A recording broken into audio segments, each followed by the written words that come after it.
بسم اللہ الرحمن الرحیم الحمد للہ رب العالمین والعاقبۃ للمتقین والصلاة والسلام علی سید الانبیاء والمرسلین سیدنا و مولانا محمد وآلہ واصحابہ اجمعین اما بعد فاعوذ باللہ من الشیطان الرجیم بسم اللہ الرحمن الرحیم والذین هم عن اللغو معرضون وقال النبی صلی اللہ علیہ وسلم من حسن اسلام المرء ترکہ ما لا یعنیہ او کما قال علیہ الصلاۃ والسلام۔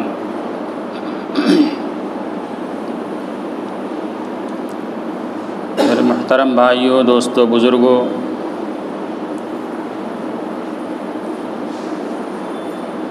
میں نے آپ کے سامنے سورہ مومنون کی ابتدائی آیات میں سے ایک آیت پڑھی ہے۔ اس کے پہلے جو آیت تھی نماز کے متعلق، اس سلسلے میں گزشتہ 2 جمعہ میں آپ حضرات نے گفتگو سماعت فرمائی۔ نماز کے سلسلے میں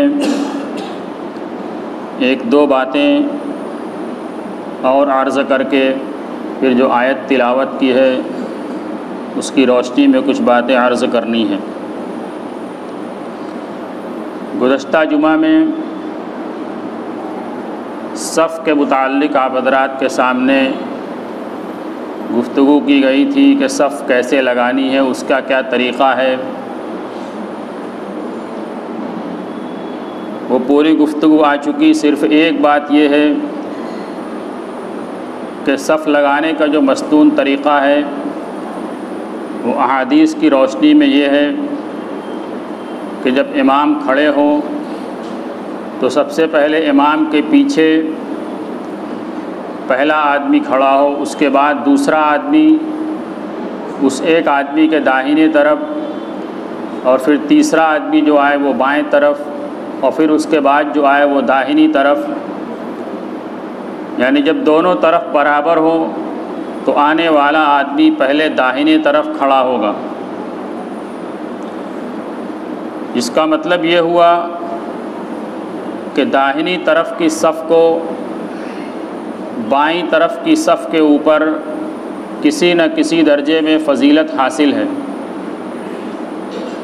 جس طریقے سے پہلی صف کو دوسری صف کے اوپر اور دوسری صف کو تیسری صف کے اوپر فضیلت حاصل ہے، اسی طریقے سے طریقہ یہ ہے کہ پہلے داہنی طرف آدمی کھڑا ہو، اس کے بائیں طرف، اور اس ترتیب سے کھڑا ہو کہ صف دونوں طرف تقریباً برابر چلے، اس میں زیادہ تفاوت نہ ہو۔ لیکن ہمارے معاشرے کے اندر اور ہماری مسجدوں کے اندر صف لگاتے وقت کیا حالات ہیں وہ آپ حضرات کو معلوم ہیں کہ عموماً ہماری مسجدوں میں جب صف لگتی ہے تو داہنی طرف کی صف خالی ہوتی ہے اور لوگ بائیں طرف صف میں کھڑے ہو جاتے ہیں۔ بسا اوقات ایسا بھی دیکھا گیا کہ پہلے داہنی صف کی بھی پہلی صف خالی ہوتی ہے اور بائیں طرف میں دوسری تیسری صف کی جگہ پر ہو جاتی ہے۔ یہ صف لگانے کا طریقہ نہیں ہے۔ ہم نماز پڑھنے کے لیے آئے ہیں تو اس کے سارے آداب کی ہمیں رعایت کرنی چاہیے، اور اس کی وجہ کیا ہے جو بظاہر دیکھنے میں آتا ہے کہ ہمارے یہاں عموماً بائیں طرف کی مسجد اور بائیں طرف کے لوگ پہلے خالی ہوتے ہیں۔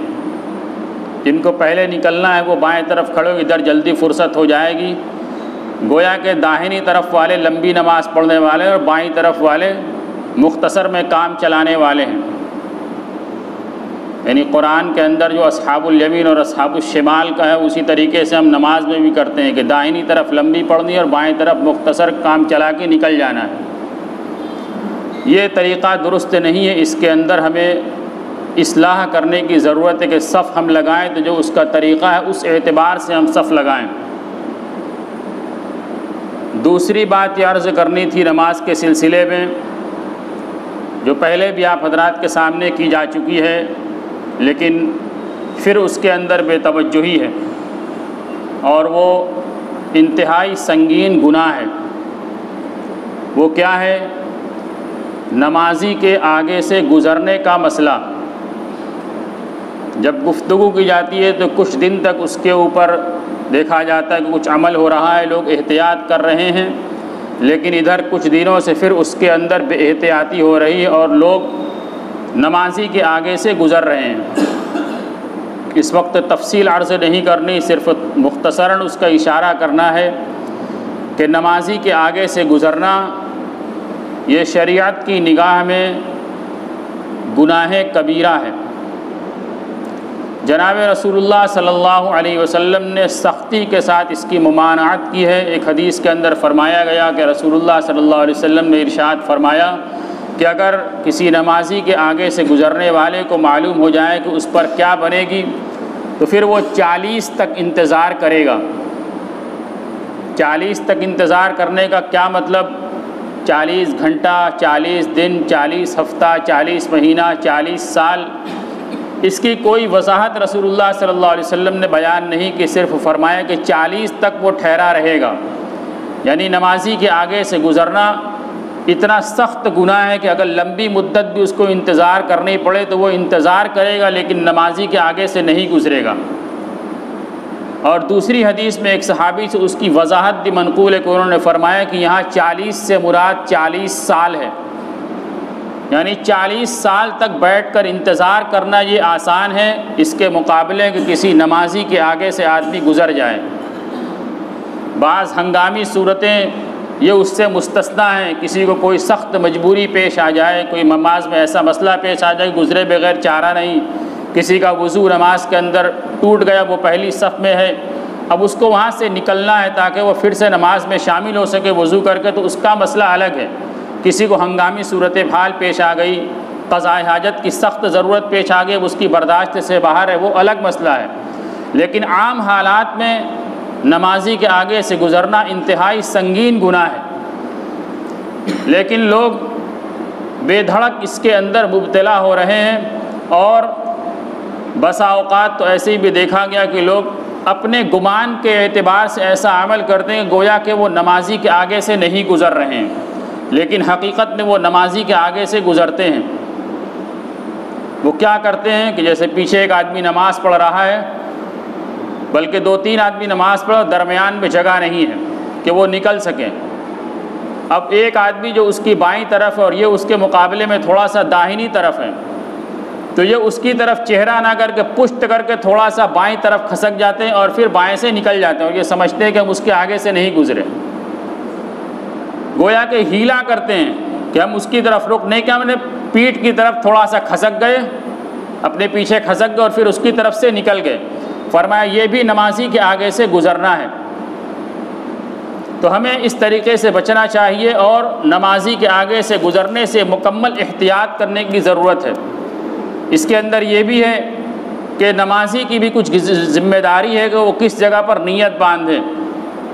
بسا اوقات بہت سارے مصلی کو دیکھا جاتا ہے کہ دروازے کے عین سامنے وہ سنت اور نفل کی نیت باندھ لیتے ہیں، ابھی نماز ختم ہوگی، لوگوں کو نکلنے کی ضرورت پیش آئے گی اور وہ گیٹ کے سامنے نماز کی نیت باندھ کر کھڑے ہوگے، اب لوگ کیسے گزریں گے؟ تو بعض صورتوں میں وہ نمازی خود گنہگار ہوگا، لیکن عموماً ہم اس بیماری کے اندر مبتلا ہو رہے ہیں کہ حیلہ حوالہ کر کے مصلی کے آگے سے گزر جا رہے ہیں۔ اس کے اندر ہمیں احتیاط کرنے کی ضرورت ہے۔ وہ ایک مسئلہ ہے کہ بڑی مسجد اگر ہو، یعنی شرعی پیمائش کے اعتبار سے مسجد کبیر ہو، تو اس کے اندر گزرا جا سکتا ہے، اس کے اندر گنجائش ہے کہ آدمی 2-3 صف چھوڑ کر اس کے آگے سے گزر جائے، لیکن وہ بڑی مسجد ہے، یعنی اس کی جو حد ہے، یعنی اس کی لمبائی کم سے کم 60 فٹ ہونی چاہیے، جو دارالعلوم دیوبند کا فتویٰ ہے۔ اس کے علاوہ مختلف اقوال اور بھی ہیں، لیکن دارالعلوم دیوبند کا جو فتویٰ ہے کہ اتنی بڑی مسجد جس کی لمبائی کم سے کم 60 فٹ ہو۔ 60 فٹ کا مطلب کہ اتنی بڑی مسجد ہو جس کے اندر 15 صف لگ سکتی ہو. اگر اتنی بڑی مسجد ہے تو پھر آدمی مصلی کے 2 یا 3 صف آگے، یعنی اتنے آگے سے جہاں تک عموماً اس کی نگاہ اپنی سجدہ گاہ میں دیکھنے کے وقت اس سے آگے نہیں جائے گی. جب آدمی نماز کے لیے کھڑا ہوگا اپنی سجدہ کی نگاہ پر دیکھے گا تو اس کی نگاہ کا اثر 2 صف یا 3 صف آگے تک جائے گا. تو اس کے آگے سے گزرنا اگر مسجد کبیر ہو یا آدمی کسی میدان کے اندر نماز پڑھ رہا ہو، جامع مسجد کے اندر نماز پڑھ رہا ہو تو وہاں تو گنجائش ہے، لیکن مسجد کبیر میں، مسجد صغیر میں، یعنی جو 60 فٹ سے کم ہو، اس کے اندر آدمی کہیں بھی نماز پڑھ رہا ہو اس کے آگے سے گزرنے کی گنجائش نہیں ہے. ایک تو ہمیں اس مسئلے پر عمل کرنے کی ضرورت ہے. یہ نماز کے متعلق کچھ پچھلے جمعہ میں کچھ آج مسائل عرض کیے گئے. اب اس کے بعد جو آیت میں نے آپ حضرات کے سامنے پڑھی اس کے اندر اللہ تبارک و تعالی نے ارشاد فرمایا ہے کہ ایمان والوں کی دوسری صفت کیا ہے. ایک صفت تو یہ کہ وہ نماز خشوع خضوع کے ساتھ پڑھنے والے ہیں. دوسری صفت والذین هم عن اللغو معرضون، کہ وہ لوگ جو لغو چیزوں سے اعراض کرنے والے ہیں، اس سے بچنے والے ہیں. لغو کس کو کہتے ہیں؟ اس آیت کی کیا تفسیر ہے؟ فرمایا اس کی 2 تفسیر کی گئی. ایک تفسیر تو یہ کی گئی کہ لغو کا مطلب یہ ہے کہ آپ کے ساتھ کوئی بدتمیزی کا معاملہ کرے، آپ کے ساتھ کوئی گالی گلوچ کرے، کوئی آپ کے حق کو مارے. تو فرمایا شرعاً تو اس بات کی گنجائش ہے کہ جتنا اس نے آپ کو برا بھلا کہا ہے، جتنی اس نے آپ کو گالی دی ہے، جتنا آپ کے حق مارا ہے، آپ اسی اعتبار سے اس کا بدلہ لے سکتے ہیں. آپ کو شرعاً یہ حق حاصل ہے. لیکن اس آیت کی تفسیر یہ کی گئی کہ آپ اس کو ترکی بترکی جواب مت دیجئے، بلکہ معافی کا معاملہ کیجئے. اس کی لغو گوئی سے آپ اعراض کر جائیے، اس کو معاف کر دیجئے، گویا کہ آپ نے اس کو سنا ہی نہیں. جو انبیاء کرام علیہ السلام اور اولیاء اللہ کی صفت ہے کہ ان کے ساتھ کتنی بھی برائی کا معاملہ کیا گیا لیکن انہوں نے اس کا جواب ترکی بترکی نہیں دیا. جناب رسول اللہ صلی اللہ علیہ وسلم کی پوری سیرت اس طرح کے واقعات سے بھری ہے کہ آپ صلی اللہ علیہ وسلم نے دشمنوں کو کتنی فراخ دلی کے ساتھ معاملہ کیا. کبھی ان سے اپنے بدلہ نہیں لیا، اپنی ذات کے لیے کبھی ان سے ایک حرف کا بدلہ نہیں لیا. انہوں نے آپ کو کیا کیا نہیں کہا، کس طرح کی گالیاں نہیں دی، کس طرح سے تکلیف نہیں پہنچائی، لیکن کبھی آپ نے بدلہ نہیں لیا. بلکہ جب بدلہ لینے کے اوپر قادر بھی ہوئے، مکمل غلبہ حاصل ہو گیا فتح مکہ کے موقع پر، تب بھی آپ صلی اللہ علیہ وسلم نے ان کو عام معافی کا اعلان کر دیا. لا تثریب علیکم اليوم اذهبوا انتم الطلقاء، کہ تمہارے اوپر آج کوئی سختی نہیں، تم سب آزاد ہو جاؤ. تو ایک مطلب تو یہ بیان کیا گیا کہ بدلہ لے، جتنا آپ کے ساتھ بدتمیزی کی گئی آپ بدلہ لے سکتے ہیں، پھر بھی آپ اس کو معاف کر دیجئے.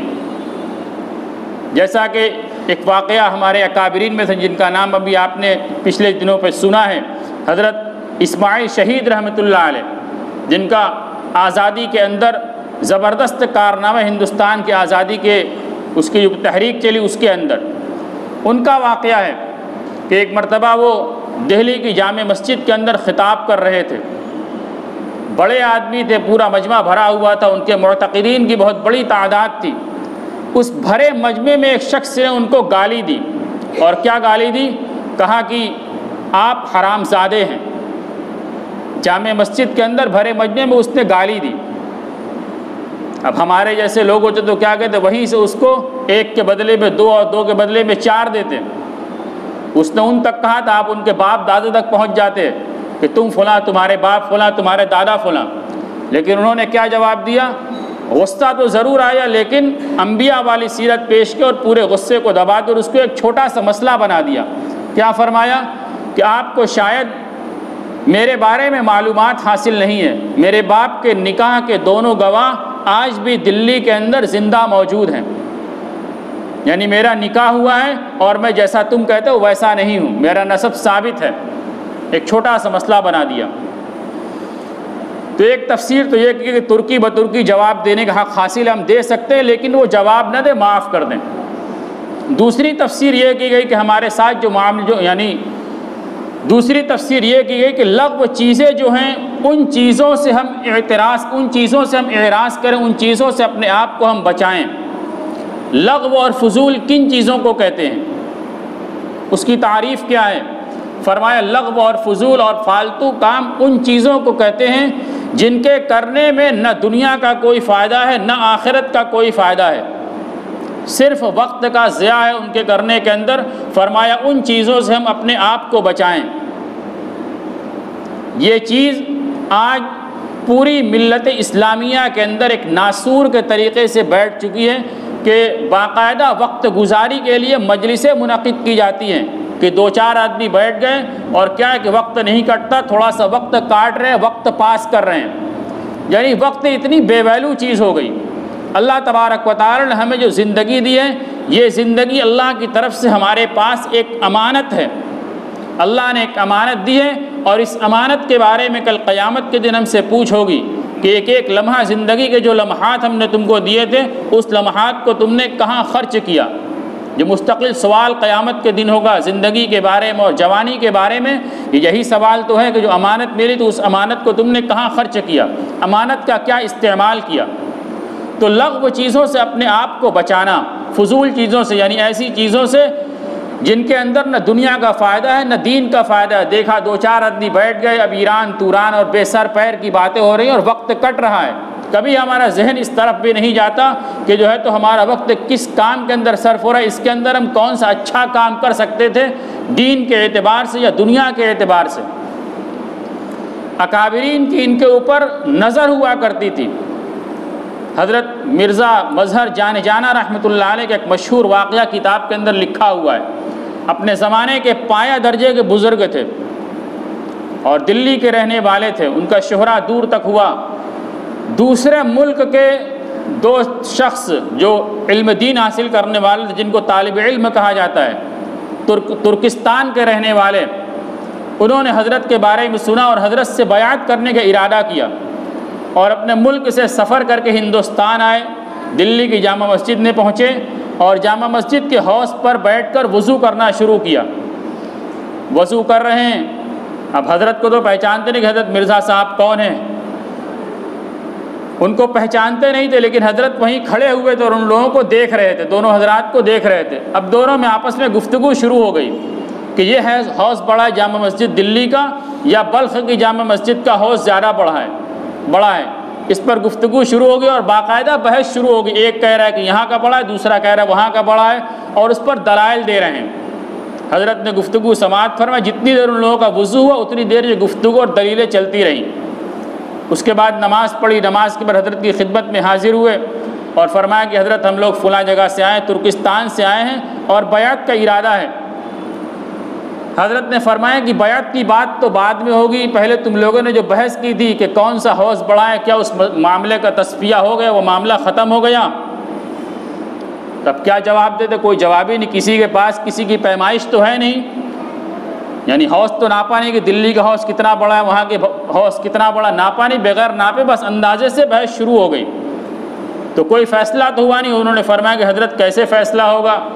تو حضرت نے فرمایا کہ پہلے جو تم نے بحث کی ہے اس بحث کو پہلے ختم کرو، اور ختم کرنے کا طریقہ ہے کہ یہاں سے سفر کر کے پھر ترکستان جاؤ، وہاں کا حوض ناپ کر آؤ، اس کے بعد آ کر یہاں کا حوض ناپو، اپنے معاملے کا نپٹارہ کرو، اس کا فیصلہ کرو، اس کے بعد میرے پاس آنا۔ اور پھر حضرت نے فرمایا کہ تمہاری اس گفتگو سے میں نے یہ نتیجہ نکالا کہ تم لوگ انتہائی فضول گو ہو، یعنی لغو کام کے اندر مبتلا ہونے والے، اس کے اندر گفتگو کرنے والے ہو۔ اس حوض کے بارے میں تمہیں گفتگو کرنے کی کیا ضرورت ہے کہ یہاں کا بڑا ہے یا وہاں کا بڑا ہے؟ اگر معاملہ نپٹ بھی گیا، تم نے ناپ کر فیصلہ بھی کر لیا کہ کون سا حوض بڑا ہے، تو اس کے بڑے یا چھوٹے ہونے سے تمہاری دنیا اور آخرت کا کیا فائدہ ہے؟ تم نے اس کے اندر وقت گزارا، وقت کو برباد کیا، لہٰذا تم فضول کام کے اندر وقت گزارنے والے انتہائی بے احتیاط ہو۔ اور آگے فرمایا کہ تمہاری بیعت اس کے اوپر نہیں ہو سکتی۔ لوگ اس طریقے کا سوال کرتے ہیں، ایک سوال لوگ کرتے ہیں کہ غسل خانے کے اندر جائیں تو ہمیں کس طرف رخ کر کے غسل کرنا چاہیے؟ شریعت نے جس مسئلے کو چھوڑ کر رکھا ہے، مباح امور کے اندر رکھا ہے، اس کے اندر کوئی پابندی نہیں ہے، اس کے بارے میں یہ ایک عام سوال ہے، بہت سارے لوگ کرتے ہیں کہ غسل خانے میں جائیں تو کس طرف رخ کر کے ہمیں غسل کرنا چاہیے۔ حضرت امام ابو حنیفہ رحمۃ اللہ علیہ سے ایک شخص نے یہ سوال کیا، وہ آدمی نہر کے اوپر نہانے کے لیے گیا اور اپنے کپڑے اتار کر کنارے رکھا اور نہر میں اترا اور سوال کیا یعنی اس کے متعلق سوال کہ میں نہر میں نہانے جاؤں تو میرا منہ مشرق کی طرف ہو یا مغرب کی طرف ہو، یعنی قبلے کی طرف رک کر کے نہاؤں یا کیسے نہاؤں؟ تو حضرت امام صاحب نے جواب دیا کہ مشرق مغرب کو چھوڑو، تم اپنے کپڑے کی طرف رک کر کے غسل کرو کہ تمہارا کپڑا ہے یا کوئی چور لے کر چلا گیا، اس کی حفاظت کرو۔ یعنی جواب دینے کا منشا کیا ہے کہ جس چیز کے اندر شریعت نے کوئی پابندی نہیں لگا اس کے بارے میں سوال کیوں کرتے ہو؟ اس طریقے کا اور بھی سوال ہے، ایک سوال اور لوگ کرتے ہیں کہ یزید جہنمی ہے یا جنتی ہے، فاسق ہے، فاجر ہے، کیا ہے؟ اس سوال سے ہمارا کیا بنے گا؟ وہ جنت میں جائے جہنم میں جائے، اس کا عمل ہے، اس کے ساتھ اللہ تبارک و تعالیٰ اس کا فیصلہ کریں گے۔ اس کے عمل سے ہمارا کیا تعلق؟ اس سے ہمارے عمل میں کیا کمی ہوئے گی، کیا کوتاہی ہو جائے گی، کیا زیادتی ہو جائے گی؟ اگر وہ جنت میں چلا گیا تو ہمیں کیا مل جائے گا؟ اگر جہنم میں چلا گیا تو ہمارا کیا نقصان ہو جائے گا؟ اس کا عقیدہ، اس کا عمل اس کے ساتھ ہے۔ جو گزر گئے ان کا معاملہ اس کے قد خلت لہا ما کسبت ولکم ما کسبتم ولا تسألون عما كانوا يعملون، کہ وہ لوگ گزر گئے ان کا عمل ان کے ساتھ ہے اور تم ابھی باقی ہو، تمہارا عمل تمہارے ساتھ ہے، تم سے ان کے بارے میں سوال نہیں کیا جائے گا، لیکن لوگ سوال کرتے ہیں۔ قرآن نے اور ایک موقع پر ارشاد فرمایا کہ لا تسألوا عن اشیاء ان تبد لکم تسؤکم، کہ ایسی چیزوں کے بارے میں سوال مت کرو کہ اگر ان چیزوں کا جواب دے دیا جائے تو تمہیں تکلیف پہنچ جائے۔ سب کا خلاصہ کیا ہے کہ بیکار کی چیزوں کے بارے میں سوالات مت کرو۔ ہاں، حلال حرام کے بارے میں، جائز ناجائز کے بارے میں، ان چیزوں کے بارے میں سوال کرنا چاہیے کہ ہماری آمدنی کیسے حلال ہوگی، ہماری نماز کیسے درست ہوگی، ہمارا روزہ کیسے ہوگا، ہمارے اوپر کن کے حقوق ہیں، جو جائز چیزیں، ناجائز چیزیں، جو حلال چیزیں، جو حرام چیزیں، ان کے بارے میں سوال کرو۔ لیکن معاملہ اس کے برعکس ہے۔ حضرت مفتی شفیع صاحب دامت برکات رحمۃ اللہ علیہ نے ایک واقعہ لکھا، اس واقعے کو سنا کر میں اپنی بات ختم کروں۔ حضرت نے لکھا کہ میں رات کے وقت اپنی خوابگاہ کے اندر بیٹھا ہوا تھا، یعنی سونے کی تیاری کر رہا تھا۔ اس وقت ایک صاحب کا فون بجا، یعنی رات میں سونے کا وقت ہے، سونے کی تیاری ہے اور فون بجا۔ حضرت نے فون اٹھایا اور پوچھا کون، خیریت؟ اس کے بعد کہا کہ حضرت ایک سوال ہے۔ کیا سوال ہے؟ فرمایا کہ ہم کچھ لوگ بیٹھے ہوئے، چند دوست بیٹھے ہوئے، یہاں پر ایک بحث چھڑ گئی ہے۔ کیا بحث چھڑ گئی؟ فرمایا کہ انہوں نے کہا کہ وہ اصحاب کہف کا جو واقعہ پیش آیا تھا، ان کے ساتھ جو کتا تھا، اس کتے کا رنگ کیا تھا؟ حضرت اس کا جواب چاہیے، تاکہ آپ جواب دے دیں تو ہماری بحث یہ ختم ہو جائے۔ حضرت نے فرمایا کہ اگر وہ کتا کالا تھا یا سفید تھا، کسی بھی رنگ کا، تمہیں معلوم بھی ہو جائے تو کیا تمہیں اس سے کیا فائدہ ملے گا؟ تم نے رات کے وقت میری نیند خراب کی اور بیکار کی بحث کے اندر رنگ معلوم بھی ہوگا تو کیا مطلب؟ ان سارے واقعات کو سنانے کا یہ مقصد نہیں کہ ہم اس کو صرف سن لیں اور تھوڑی سی ہنسی آ جائے۔ مقصد یہ کہ ہم اپنے آپ کو جانچیں کہ ہمارے سوالات اور ہماری مجلسیں کس طرح کی ہیں، ہمارا وقت آج کہاں گزر رہا ہے، کیا ہم لغو چیزوں سے بچنے والے ہیں؟ 24 گھنٹے میں ہمارا وقت کتنا کارآمد ہے دنیا کے اعتبار سے یا آخرت کے اعتبار سے؟ یہ غور کرنے کی ضرورت ہے۔ اللہ تبارک و تعالی نے ہمیں جو امانت دی ہے، اس امانت کو ہم کتنا ادا کر رہے ہیں، اس پر عمل کرنے کی ضرورت ہے اور اپنی زندگی کے لمحات کی قدردانی کی ضرورت ہے، ورنہ یہ زندگی برف کے سل کی طرح پگھلتی جا رہی ہے اور پگھل کر ختم ہو جائے گی۔ آدمی ایک لمحے کی قدردانی کر کے اپنے آپ کو جنت کا مستحق بنا سکتا ہے اور اسی میں گناہ کر کے اپنے آپ کو جہنم کے گڑھے کے اندر بھی ڈال سکتا ہے۔ زندگی کے لمحات رفع درجات کو حاصل کرنے کے لیے انتہائی قیمتی ہیں، اس لیے ہم ان لمحات کی قدر کریں اور اپنے آپ کو لغو چیزوں سے بچائیں۔ اللہ تبارک و تعالی ہم سب کو کہنے سننے سدا عمل کی توفیق عطا فرمائے۔ وآخر دعوانا ان الحمد للہ رب العالمین۔